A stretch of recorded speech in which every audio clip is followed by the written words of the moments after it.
অবশ্যই আমি আল্লাহ এবং আমার রাসূলের সাথে যারা আছে তারা বিজয়ী হবেই। এই আয়াতটা আমরা সামনে বাস্তব অবস্থায় দেখতে চাই কিনা? আরো জোরে বলেন, চাই কিনা? আল্লাহ যেন চর্ম চোখে আমাদের দেখায় যে আল্লাহর দল এদেশে বিজয় হয়ে গেছে। আরো জোরে বলেন। আল্লাহর দল কারা? যারা তিনটা কাজ করে। কয়টা? আপনি এবার দেখেন, এই দেশে এখন ৭২টার উপরে দল আছে, ৪৮টাই নিবন্ধিত দল। আমাদেরটাও ছিল, সেটা মিলে ৪৯টা, কিন্তু জালেমারা নিবন্ধনটা বন্ধ করে দিয়েছে। আমরা চাই এটা অতি শীঘ্রই ফেরত দেওয়া। হ্যাঁ, কথা বলেন না কেন? জালেমদের কোন চিহ্ন যদি দেশে না থাকে, সবই তো বিদায় নিচ্ছে। ৩২ বিদায় নিয়েছে, টঙ্গিপাড়াও বিদায় নিতে পারে। কথা বলেন না কেন? জালেমদের কোন দৃশ্য এই দেশে কেউ দেখতে চায় না।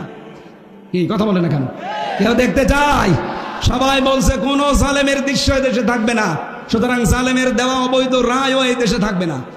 আমাদের নিবন্ধন, বিশেষ করে দাঁড়িপাল্লা ফেরত দেওয়াই লাগবে। কথা বলেন ঠিক কিনা? এটা শুধু আমি এই কয়েকজন মানুষের সামনে না, এটা রেকর্ড হচ্ছে না, 18 কোটি মানুষের পক্ষ থেকে বলতে চাই, এই অবৈধ রায় বাদ দিয়ে আমাদের জায়েজ যে নিবন্ধন, এটা ফিরিয়ে দাঁড়িপাল্লা ফেরত দেওয়া লাগবে। এই কথা বলেন না কেন? বলেন, এটা চান কিনা?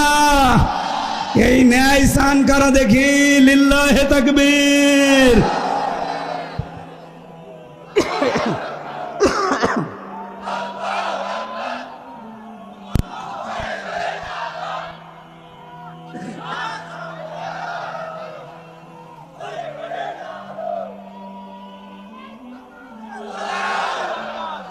কুষ্টিয়াবাসী আল্লাহ রাব্বুল আলামিন যে দলটাকে তিনি পছন্দ করে দিন থেকে যারা ফিরে যায় তাদের উপরে তিনি বিজয় করবেন বলে ঘোষণা দিলেন।